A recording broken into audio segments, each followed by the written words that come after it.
సరే, ఇది మాట్లాడితే ఇటు వెళ్ళిపోతున్నాను, సారీ. ఫైనల్గా ఈ మధ్య మనం చూస్తున్నాం, ఇండియాలో వార్ జరుగుతుంది.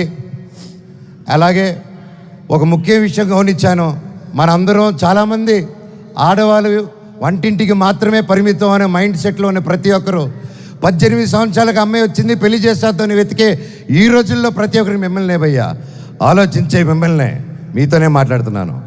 మీరు దయచేసి కాలం మారింది, ఆడపిల్ల ఆది పరాశక్తి అని మర్చిపోకండి. మనం ఈరోజు అందరూ చల్లగా ఉన్నామంటే భారత్ నాన్న దగ్గర నుంచి కాదు, భారత్ మాతా దగ్గర నుంచి మనం చల్లగా ఉన్నాం.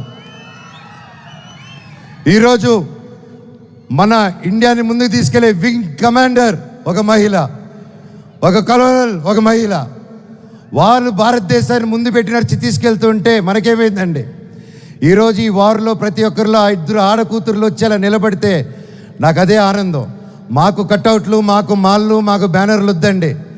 వాళ్ళని మనం సెలబ్రేట్ చేసుకోవాలి. మన ఇంట్లో మన ఒక అమ్మాయిని అంత ఫ్రీడమ్ ఇచ్చి ముందుకు పంపిస్తే అప్పుడు మనకు నిజమైన స్వాతంత్రం. అది నిజంగా ఎక్కడున్నారో 2 ఆర్మీ ఆఫీసర్స్, వాళ్ళ పాదాలకి దండం. ఎందుకంటే వాళ్ళ వల్ల ఇంకొక 100 మంది ఆడపిల్లలు ముందుకు వస్తారు.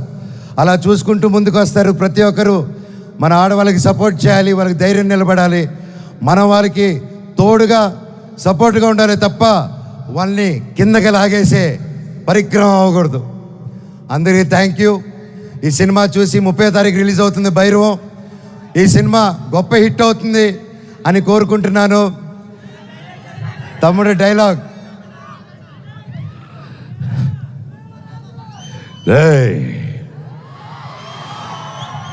ఇంకోసారి వరద జోలికి వచ్చావు, ఈసారి ఉత్సవాలు తెగేది మేక కాదు, నీ పీకలా.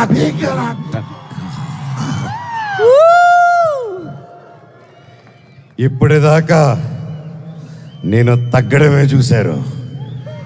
ఇప్పటి నుంచి మీ అందరినీ నా గుండెల్లో ధైర్యంగా నింపుకొని నెక్కడం చూస్తారు.